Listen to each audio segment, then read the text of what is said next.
Crescent Moon, How Do People Sleep During Freezing Winters in the Middle Ages? A Relaxing Historical Sleep Story. Part 1. The wind howled over the stone roofs of a forgotten village somewhere in the cold heart of medieval Europe. Snow drifted in silent waves across the thatched cottages, soft as wool, cold as the moon itself. Inside those cottages, life slowed to the rhythm of fire and breath, for winter had locked the land in its icy hands. It was the year 1349, in the small hamlet of Dunmere, nestled near the dark edge of a forest in England. The Black Death had already swept to the kingdom months ago, and though the village had survived, the world outside seemed frozen, not just by snow, but by silence. In one low, smoky hut lived a weaver named Thomas Wren and his wife, Eleanor. Their home was built of rough stone, its roof sagging under snow, but inside it glowed like a dim lantern in the endless dark. Every winter night began the same way. The sound of the wind against the shutters, the groan of the beams, and the slow crackle of peat in the hearth. "Close the cracks, Eleanor," Thomas whispered, his breath misting in the chill. "The frost is coming through again." Eleanor rose from her stool, wrapped in layers of wool. 2 tunics, a thick cloak, and a faded scarf once dyed with madder root. She pushed straw into the gaps of the shutter and stuffed a torn cloth under the door. This was how people slept in the Middle Ages, not in comfort, but in company. They did not have electric fires or thick blankets of fleece. Instead, they slept together, whole families, and sometimes even servants, sharing warmth like a living fire. In Thomas's cottage, their bed was not a bed at all, but a wooden frame filled with straw, covered by linen sheets and a single wool blanket, so heavy it could crush a cat. Eleanor climbed in first, sliding under the coarse blanket. Then Thomas followed, his body still holding the day's cold from the loom.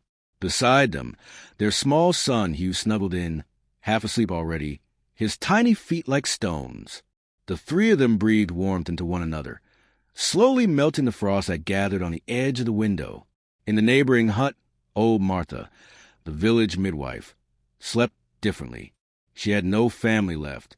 Instead, she shared her bed with her goat for warmth, and the animal's breath puffed in the dark like steam from a kettle.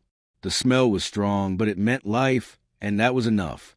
Sometimes, travelers passing through Dunmere would ask, "How do you sleep in such cold?" And Martha would answer, "We sleep in layers, not a cloth, but a time."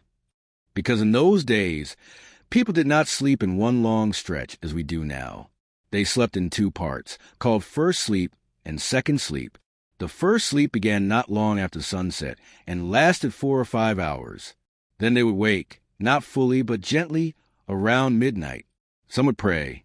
Others would stir the fire, check on animals, or whisper quietly in the dark. It was a sacred half-dreaming time, when the world seemed thinner and the soul closer to heaven.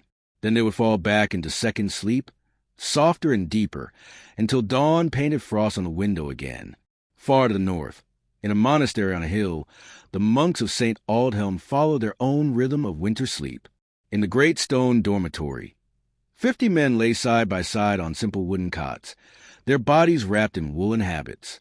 No fires were allowed, only the body's own warmth and prayer. At midnight, the great bell tolled. Matins. The brothers rose, their breath ghosting the freezing air, and shuffled barefoot to the chapel. The candles flickered, casting gold halos on the ancient walls. They sang psalms, voices trembling but steady. "In the night I seek thee, O Lord, my heart awakeneth."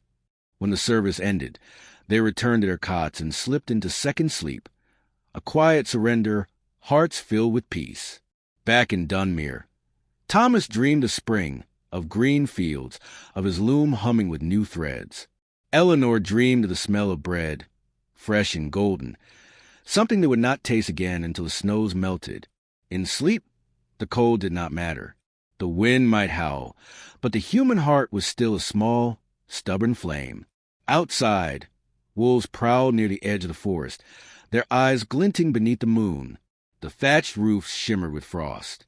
But inside each cottage, beneath layers of straw and wool, families dreamed together, held not just by warmth, but by the quiet endurance of winter. When dawn came, it came slow, a pale blue whisper at the edge of the sky. Thomas woke first, shaking the frost from his beard. He stirred the hearth, coaxing new life from the sleeping coals. The fire caught. Smoke curled upward. The room brightened, and with it, a sense of safety. Hugh blinked awake, rubbing his eyes. "Is it morning, Father?" "Aye," Thomas said softly. "The sun has remembered us." He smiled, though the world was still white and silent outside. And so it went night after night, through all the long winters of the Middle Ages. People did not sleep in comfort, but in courage. They did not dream of riches, but of spring, of light returning, of birds singing again. When the snows fell, they gathered close. When the frost bit their toes, they laughed. And when they closed their eyes, they knew this truth. Even in the darkest cold, warmth lives in the breath between two people. Part 2. Fires behind stone walls. The snow fell like feathers over the towers of Norbury Castle, a lonely fortress standing against the gray skies of winter. Its stones were thick, cold, and ancient, but even they could not hold back the wind that slid through cracks like invisible knives. Inside, in the great hall, a fire roared in a hearth large enough to fit a horse. Sparks danced upward into the smoke-blackened beams. Shadows trembled on the walls, and servants moved quietly, wrapping themselves in cloaks and fur. Lady Isolde of Norbury sat near the fire, her face lit by the orange glow. She held a piece of embroidery on her lap, but her fingers had gone numb long ago.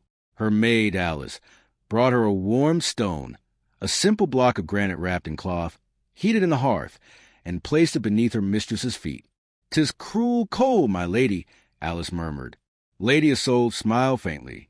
"It is not the cold I fear, but the long nights." For in the Middle Ages, nights could last 15 hours or more during the deep winters, endless stretches of silence when the world seemed asleep, when one's thoughts could turn dark. When the great fire died low, the household began to drift away to their chambers. Up in the Lord's room, a chamber lined with thick tapestries and hung with fur, Sir Edmund, Lady Isolde's husband, prepared for bed. The bed itself was grand, carved oak, high as a man's chest, covered in feather mattresses, linen sheets, and layers of wool blankets. But even so, the air bit like iron. Servants brought warm bricks wrapped in cloth and slipped them beneath the covers. Before sleeping, Sir Edmund would kneel, say his prayers, and draw the heavy curtains around the bed. These curtains were not for beauty. They were for survival. They trapped warmth like a cocoon, keeping the sleeper's breath close. Inside, the air was thick and still, heavy with the scent of wax and fur. He lay down beside Lady Isolde, the world outside fading into a hush of snow and wind. For a moment, he thought of his tenants, poor folk like Thomas Wren in Dunmere, huddled on straw. Then he closed his eyes. The castle creaked, the fire sighed, and in the darkness behind velvet curtains, even lords dreamed of warmth. Far to the south, beyond the forests and rivers, the monks of Canterbury Priory were waking from midnight prayers. The church bells tolled softly, echoing through the cloisters. One by one, hooded figures emerged from narrow doors, their sandals slapping against frozen stones. The air was white with frost. Even the holy water in the font had turned to ice. They did not complain. They never did. Their sleep, too, came in two halves. After prayers at midnight, they returned to their dormitory. 50 narrow beds, each a board of wood with a thin layer of straw. They wrapped themselves in wool habits and cowls, sometimes pulling their sleeves over their faces to keep the nose from freezing. And yet, they slept deeply, for the body, when weary, learns to rest anywhere. It was said that monks often dreamed of fire, not because they longed for warmth, but because in their hearts they carried a small, steady flame, the warmth of faith. Meanwhile, out in the countryside, winter changed the rhythm of life itself. Peasants slept longer, for there was little daylight for work. Chickens stopped laying eggs, and cows gave less milk. The world slowed, and people dreamed. They shared not only beds, but stories. Inside the small cottages, grandmothers told tales of saints and spirits, of nights lost in snow, of the white lady who wandered the frozen woods. The stories passed the hours until sleep returned. And in every home, the same ritual repeated. Bank the fire, wrap the cloth around the child's feet, pray the frost days outside the door. In the castles, sleep had its own rules. The servants often slept in the same hall as their masters, curled by the dying fire, cloaks pulled over their faces. Even knights, when on campaign, shared tents and blankets. Body heat was worth more than gold, and for travelers, inns offered straw pallets side by side. Strangers often shared beds. It was not shameful, it was survival. As one medieval proverb said, cold knows no rank, warmth knows no enemy. At Norbury Castle, Lady Isolde awoke in the middle of the night. Between her first and second sleep, she sat up listening. The fire had sunk low, its embers faint. Outside, the wind sighed through arrow slits. She reached for a candle, shielding its flame with her hand. The light trembled like her own breath. She took out a book, a rare treasure in those days, the Book of Hours, its pages painted with saints and stars.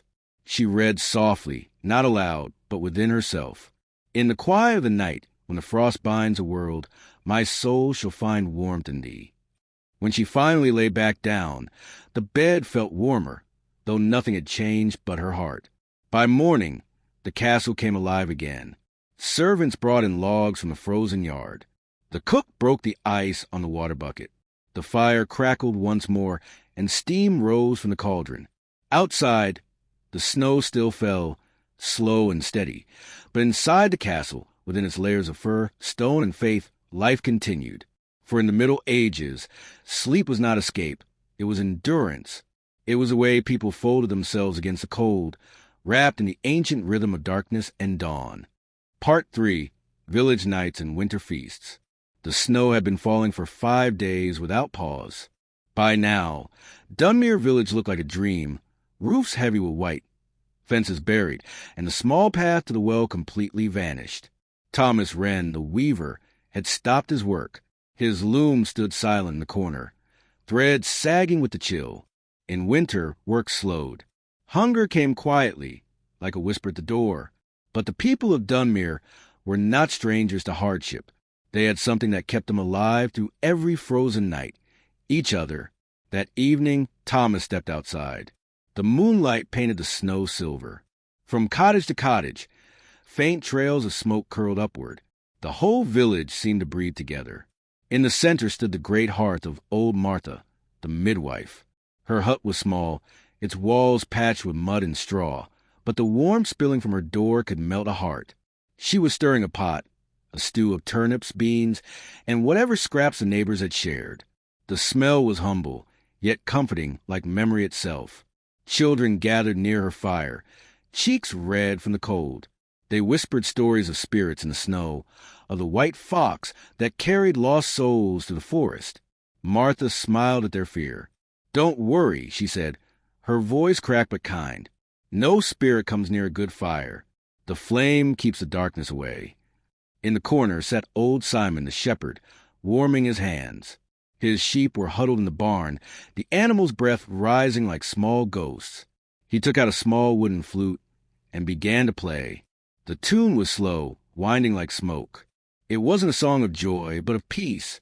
The kind of song that quiets the heart, that reminds you winter is not forever. One by one, voices joined in. Eleanor hummed softly. Little Hugh clapped his hands to the rhythm. Even Thomas, tired and hungry, found himself smiling. The night grew warmer, not from the fire alone, but from the sound. The wave voices rose together and drifted through the smoky air. They called it wintering together. When the snow was too deep, people shared not only food, but warmth and stories. They would sit in circles, their shadows flickering on the walls. Someone would tell an old tale, of knights who fought frost giants, of saints who brought spring with a touch. Others would mend clothes, sharpen tools, or simply listen. And when their eyes grew heavy, they would spread straw on the floor and lie side by side, wrapped in cloaks, children between adults, dogs curled at their feet. The dogs, small or large, were not pets in the modern sense. They were living blankets, their fur carrying heat like firewood. In the morning, people would joke that the hound kept me warmer than the hearth. Sometimes, the village would hold a feast of St. Thomas or a Yule gathering, even in the hardest winters. Each family brought something, a loaf, a jug of ale, a handful of dried peas. It was not much, but together became a meal. Candles burned low, made from tallow or beeswax, the flames trembling with every laugh. The ale made cheeks glow, and the songs grew louder, old carols that praised warmth, light, and the turning of the year. Fire in the hearth, light in the hall. Cold may bite, but we stand tall. The sound echoed to the rafters, rising like prayer. Later that night, after the feast, the fire dimmed. The village sank into silence. Thomas and Eleanor returned home, Hugh asleep in his mother's arms. They crawled into their straw bed, drawing the heavy wool blanket up to their chins. Outside, the world was pure white. The moon hung like a lantern above the frozen trees. Inside, the hearth glowed faintly, the last embers red as sleeping eyes. Thomas turned toward Eleanor and whispered, "Tomorrow I'll fetch wood from the forest." She smiled sleepily. "Only if the snow allows it." He chuckled. "The snow rules us all, doesn't it?" Then they drifted into first sleep, the ancient rhythm of night, the same pattern their ancestors had followed for centuries. When they woke in the dark hours, Eleanor reached out, touching Thomas's hand. The air was cold, but the touch was warm. For a moment, they listened to the soft creak of the rafters, the faint hoot of an owl outside, and the quiet breath of their sleeping child. And in that silence they felt it, the heart of winter, steady and alive. Outside, Dunmere slept. Snow fell on thatched roofs, on barns, on the crooked church steeple. The world was cold, yes, but beneath every roof a small fire burned, a flame of endurance, of faith, of human warmth. And as the night deepened, so did their dreams. Dreams of fields turning green again, of sunlight on the river, of summer voices echoing through the woods. Until then, they had the fire and each other. That was enough. Part 4, Noble Dreams and Frozen Kingdoms. The winter of 1350 came like a silver crown, beautiful to behold, but cruel to wear. Across Europe, from England to the Alps, snow lay deep as the walls of a keep. Even the great castles, built of stone and glory, felt small beneath the endless gray sky. Inside Ardenhall, a castle on the edge of the northern moors, torches burned in iron sconces. Their flames shivered in the draught, barely lighting the long corridors. The air smelled of wax, smoke, and the faint dampness of stone. At the far end of the hall, in a chamber draped with crimson tapestries, King Alaric of Wessex stood before a roaring fire. He was not old, but winter made everyone feel older. Fur lined his cloak, yet his breath still misted in the cold air. He stared into the flames, lost in thought. Behind him, his servants were preparing the royal bed, a vast structure of carved oak, hung with thick curtains, stuffed with feather mattresses, and layered with furs of wolf, bear, and fox. This was how kings slept, surrounded by comfort, yet never truly warm. "Shall I heat the sheets, my lord?" asked the chamberlain, bowing low. Alaric nodded. The man took a flat stone from near the hearth, wrapped it in linen, and slid it beneath the bedding. Even kings needed tricks to fight the cold. Soon the chamber quieted. Only the fire spoke, a low crackle, a sigh, a whisper. When the king finally lay down, the curtains were drawn tight around him, shutting out the draught. Outside the curtains, the world could have frozen. Inside, he could almost pretend it was spring. But not everyone in the castle shared such luxury. Down below, in the servant quarters, men and women lay on straw mats near the kitchen hearth. They wrapped themselves in old cloaks and slept in rows, bodies close, warm shared. The dogs, always allowed indoors during winter, curled among them, their fur soft and steaming with breath. One of the kitchen girls, Bess, whispered to her friend in the dark, "Do you think the king ever feels the cold?" Her friend chuckled softly. "Cold comes for all, Bess. It just takes longer to find the crown." They both laughed quietly, their voices fading into the rhythm of the fire's sighs. In another castle far to the east, in Bavaria, a countess named Adelheid von Grunwald kept her own winter court. The snow outside was deep enough to bury a man, and the river near her castle had frozen solid, a gleaming mirror beneath the moon. Each night, she hosted what she called the dreaming hours. After supper, She gathered her ladies and pages in the great hall. There, before the giant hearth, they would read poetry, sing hymns, or simply tell stories while sipping spice wine. The flicker of candlelight turned the tapestries into living things, knights and maidens moving in the shimmer of the flame. When the hour grew late, they would retire to their chambers. The countess's bed was draped in ermine and fox fur. She wore a linen nightdress, and over it a robe of soft wool. Sometimes, as she drifted toward her first sleep, she thought of the peasants in the valley below, men and women sleeping on straw, clutching their children tight for warmth, and she whispered a prayer. May the poor sleep deeply, and may the frosted get their doors. Across the kingdoms, the same rituals repeated. Servants warming stones, knights removing armor and sleeping with swords within reach, monks chanting in icy chapels, queens dreaming behind curtains thick as silence. The medieval night was not only dark, it was sacred. People spoke softly, as if afraid to wake the world. They believed that winter belonged to spirits, to angels, to things unseen. To sleep was to surrender, to drift halfway between earth and heaven. In one castle in Normandy, a traveler sought shelter one night. He was a wandering minstrel, carrying nothing but a lute and a story. The steward gave him a spot by the kitchen fire, where he ate bread dipped in broth and watched the flames dance. That night, he sang a quiet tune before sleep. Fire in the hall, frost on the hill. Dreamers we are, and dreamers still, though winter bind the world in chain. The heart remembers spring again. The servants listened. Even the cook stopped her stirring. For a moment, it felt as though the walls of the castle melted, and all were the same, king or beggar, each dreaming beneath the same cold sky. When the fire dimmed, silence fell again. The minstrel lay down, the warmth fading from his bones. Above him, in the chambers of lords and ladies, curtains swayed with the wind. And far beyond the castle, in the dark forest, wolves howled, lonely songs of hunger and survival. The world was sleeping, wrapped in frost and moonlight. And somewhere deep inside that silence, life pulsed softly, patient, waiting for spring. Part 5, The Hearth and the Cross. The village bell tolled softly through the frozen night. It was the hour of Compline, the final prayer of the day. In Dunmere, villagers wrapped in wool and furs walked carefully through snow to the small stone church at the center of the hamlet. The wooden door creaked as they entered, bringing with them a whisper of cold air and the scent of wet wool.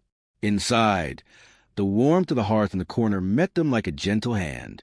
Candles flickered, casting golden light on the worn stone walls and faded murals of saints and angels. Thomas ran, and his family knelt on the hard wooden benches. Eleanor held Hugh close, whispering a prayer for warmth, for health, for survival. Even the smallest of children, eyes wide in the candlelight, sensed a sacred quiet. The priest, Father Aldwin, began to chant.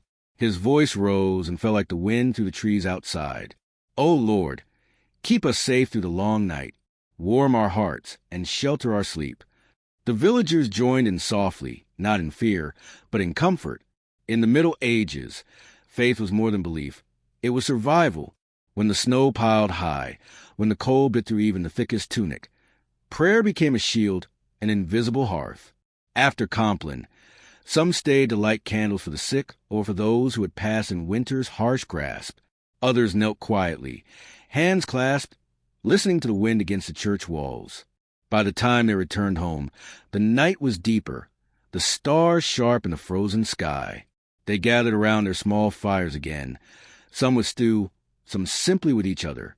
The rhythm of the hearth, the crackle of logs, the glow of embers, the warmth shared between bodies, was the pulse of life. Even in grand castles, the same rituals existed, though in more elaborate forms. In Norbury Castle, King Alaric's chaplain would come to wake the monarch for midnight prayer. Alaric, still wrapped in furs, knelt beside his bed.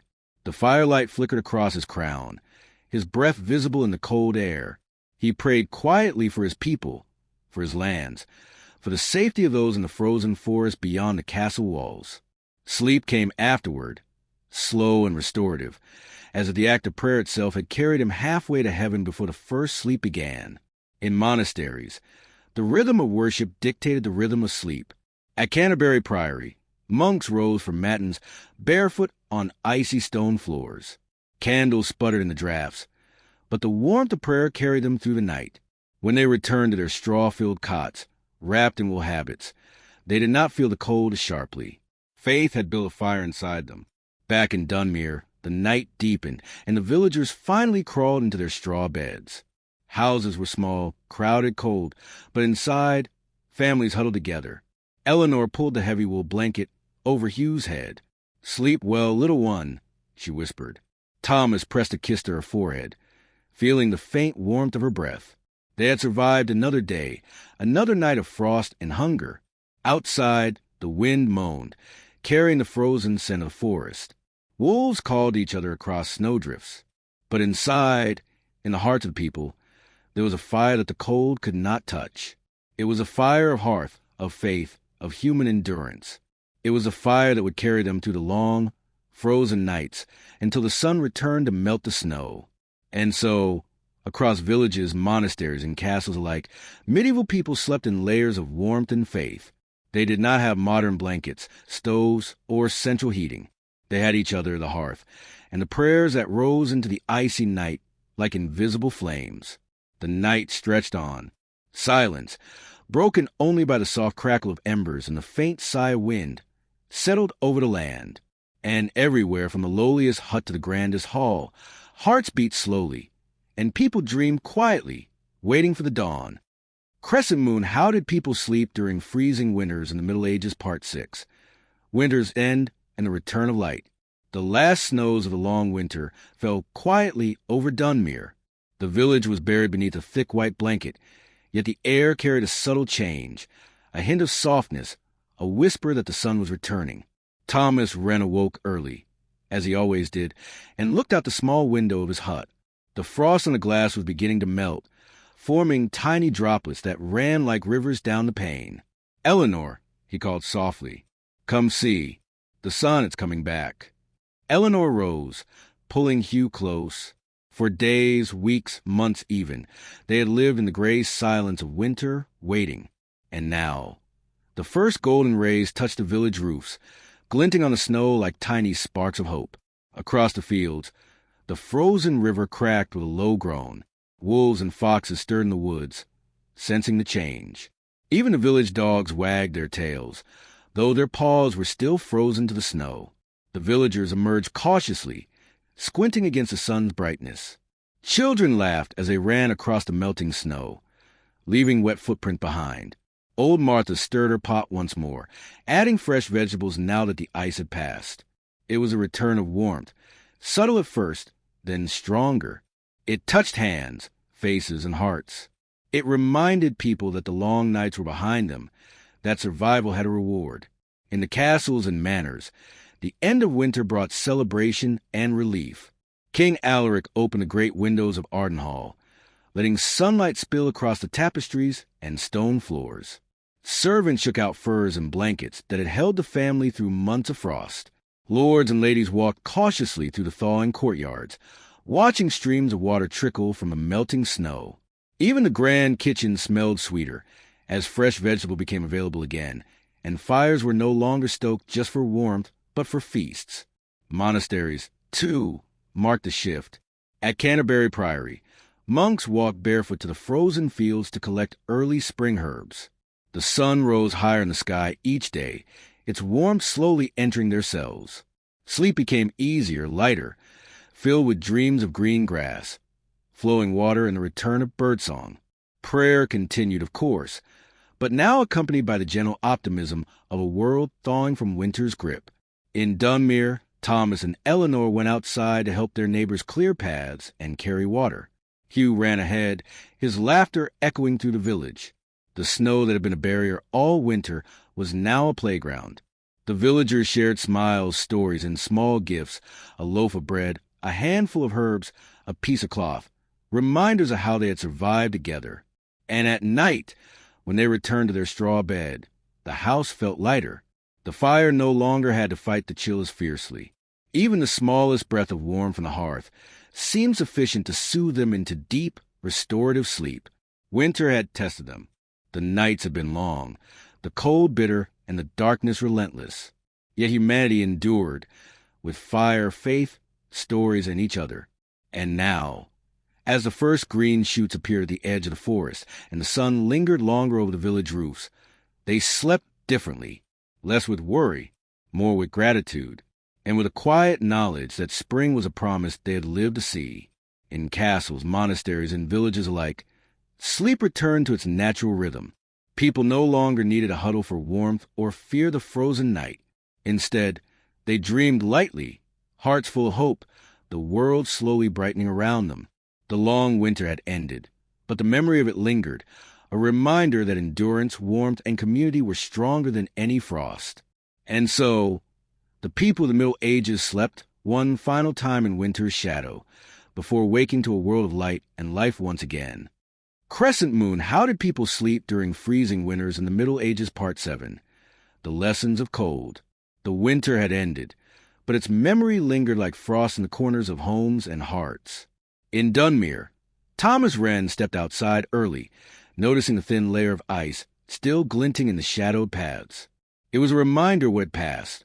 Long nights, frozen rivers, wind that cut like knives. He looked at his neighbors, gathering water, tending fires, and caring for children, and he thought, we survived because we were together. In the Middle Ages, people learned the lessons of cold not from books, but from life itself. They learned that warmth came from sharing. A bed was not just a place to sleep, but a place to gather bodies close and share heat.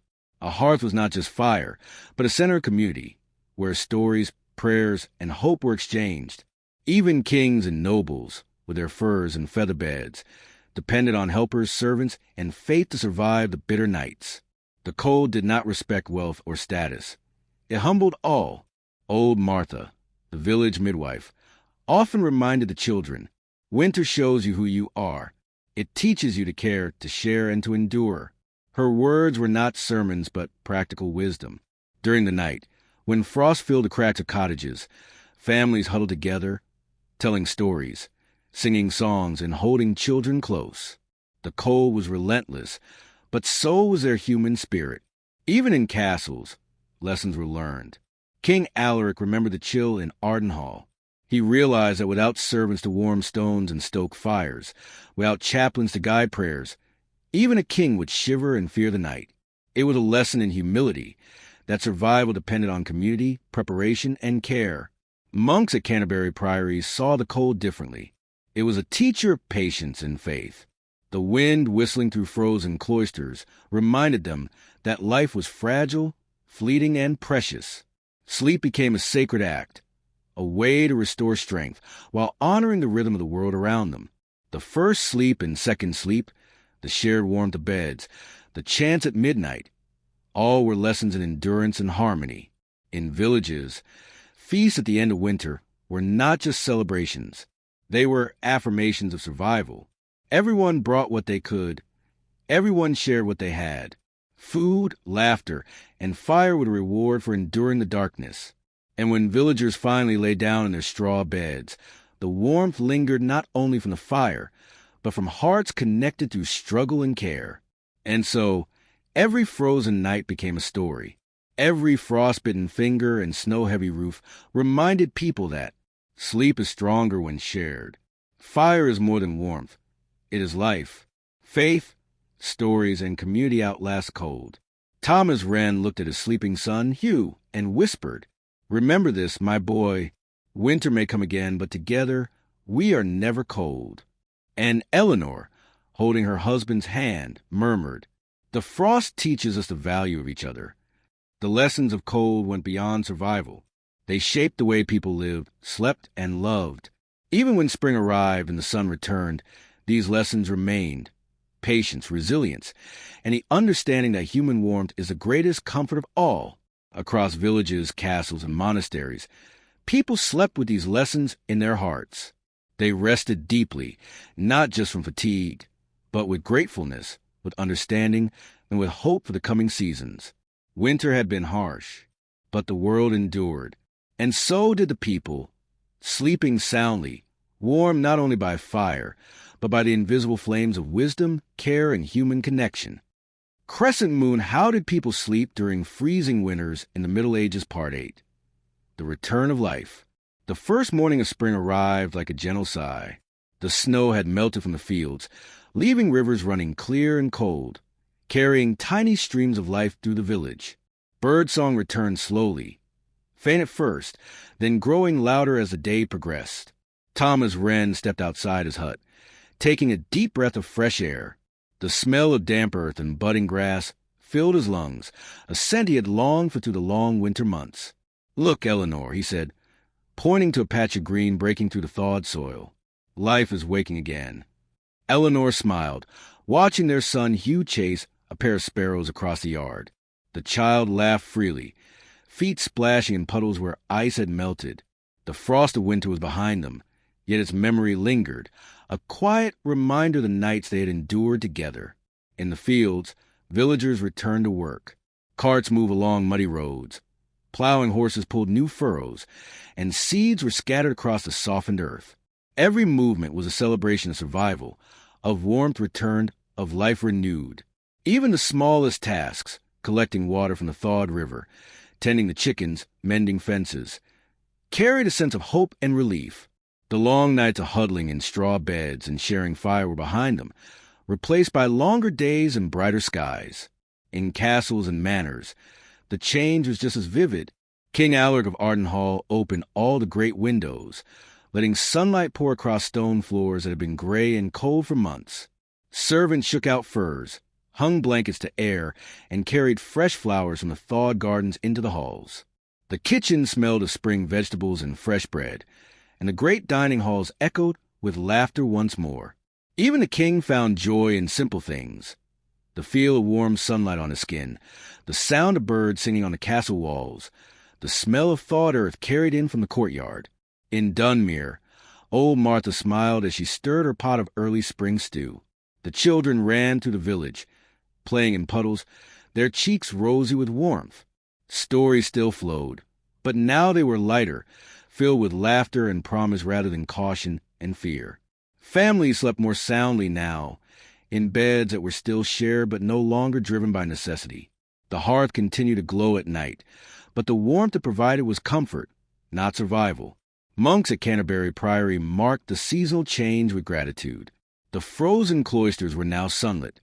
The ice along the fountains melted, and the gardens showed the first green shoots of herbs and flowers. Sleep became softer, more restorative, and dreams were no longer tinged with the anxiety of frost and hunger.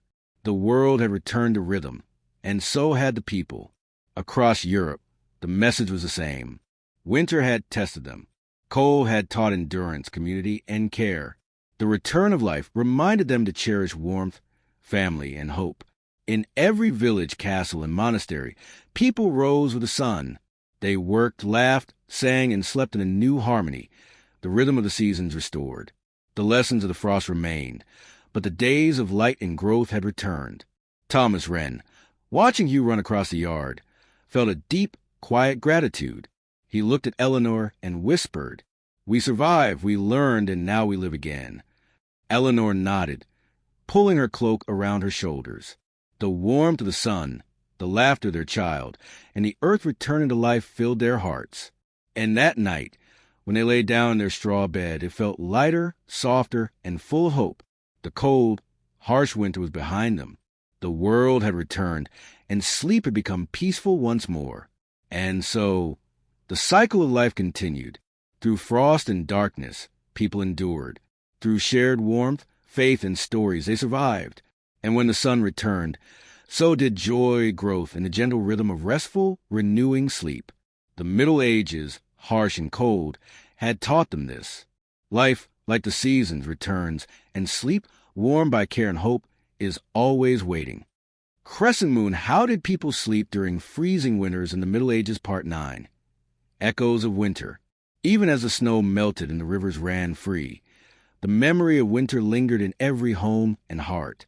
In Dunmere, Thomas Wren paused in the doorway of his hut, feeling the sun's warmth on his face.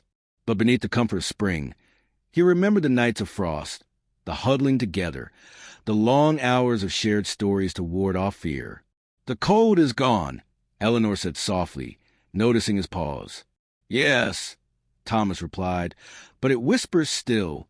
In the Middle Ages, winter left its mark. It shaped not just daily life, but the ways people slept, dreamed, and connected. Children still remember the nights when they had clutched a parent's hand for warmth. Villagers remembered the long hours of huddling together, sharing bread, and telling stories by the fire. Even in the castles, courtiers recalled the nights when frost crept through the stone walls and servants carried heated stones to warm beds. These memories were not painful, but echoes of resilience, soft reminders of human endurance. Old Martha, the midwife, often said to children gathering around her fire, "The winter speaks to those who listen. Remember the warmth, remember each other, and you will never be cold again." Her words carried a quiet power.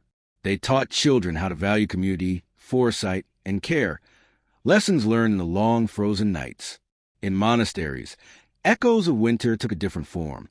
The monks at Canterbury Priory, walking barefoot along damp stone floors, felt gratitude in their bones. The memory of frost biting through their wool habits made them cherish each moment of sunlit prayer, each warm meal, and each restful sleep. Even when spring arrived, their first and second sleeps remained a sacred rhythm, reminding them of the cycles of endurance and renewal. In castles, echoes of winter were reflected in both humility and preparation. King Alaric and his household never forgot the nights when fire and heated stones kept the royal family alive. Winter taught them the value of care, service, and planning, shaping the way they ruled and interacted with their people. The warmth of spring did not erase the lessons of frost. It honored them, weaving memory into the fabric of daily life. Even as the villagers rested in the glow of spring, they slept differently. Beds were lighter. Fire was no longer survival alone, and the rhythm of the seasons brought ease. Yet at night, when the wind whispered through the eaves, there was still a sense of awareness, of respect for the cold that had tested them. Their dreams carried echoes of snow, frost, and shared warmth, a reminder that life, though gentle now, could always return a hardship. Thomas Wren watched Hugh sleep one evening, eyes closed, breathing softly.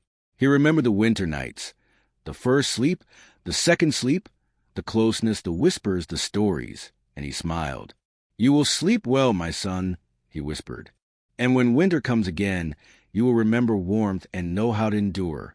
Eleanor pressed a hand to his arm, feeling the lingering chill in the air that spring could not erase entirely. "Yes," she said, "the winter never truly leaves us. Its echoes are in our hearts." And so, the echoes of winter remained, not as fear, not as suffering, but as lessons in endurance, warmth, and the human spirit. Across villages, castles, and monasteries, people slept peacefully, yet attentive, aware of what they had survived, grateful for what had returned. The frost had passed, but its whispers, quiet, gentle, enduring, shaped dreams and lives for seasons to come. Crescent Moon, How Did People Sleep During Freezing Winters in the Middle Ages, Part 10. The Final Rest of Winter. The night had fallen over Dunmere, calm and still, though winter had retreated. Its chill lingered in shadows, in corners of cottages, and in the breath of the river. Thomas Wren sat beside the fire, the last embers glowing red. He wrapped a cloak around Hugh and Eleanor, feeling the warmth of the hearth and the comfort of family. Outside, the snow had melted in patches, but inside, the fire was a final guardian of winter's memory. In the Middle Ages, the final rest of winter was more than sleep. It was a time to reflect, to recover, and to prepare for the coming season of growth. Villagers tucked children into straw-filled beds, pulling wool blankets up to chins, their hands warm on tiny shoulders. Stories were whispered, not shouted, songs hummed softly, and prayers in the quiet of the long night. Even after months of frost and darkness, this final night was a ceremony of peace, honoring survival and resilience. In castles, the great beds were still warm with stones and furs, yet there was a subtle change. King Alaric and Queen Isolde lay beneath layers of linens and blankets, the first spring light beginning to seep through high windows. The cold could no longer bite through the curtains, yet the rituals of first sleep and second sleep remained. Servants moved quietly, knowing the castle had endured winter, and so would its people. Even the animals, hounds, cats, and horses, felt the change, curling up contentedly after months of frost and vigilance. Monks at Canterbury Priory spent the night in reflection and prayer, honoring the winter that had passed. They lit candles in the chapel, letting the glow illuminate the stone walls and the frozen memories they carried in their hearts.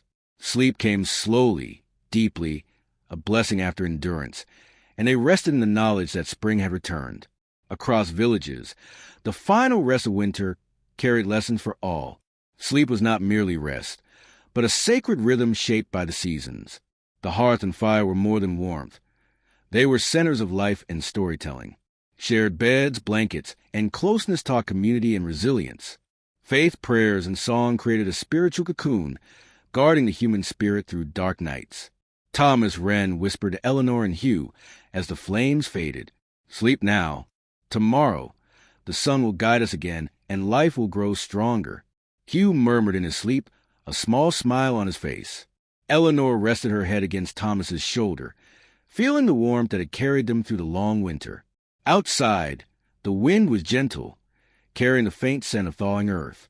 The night was quiet, yet alive with memory, hope, and the promise of the new season. And so, across every cottage, castle, and monastery, people slept their final sleep of winter. Not in fear, not in cold, but with peace, warmth, and gratitude. The long nights had ended. The frost had passed, and the lessons of endurance, care, and community were now carried in every heartbeat.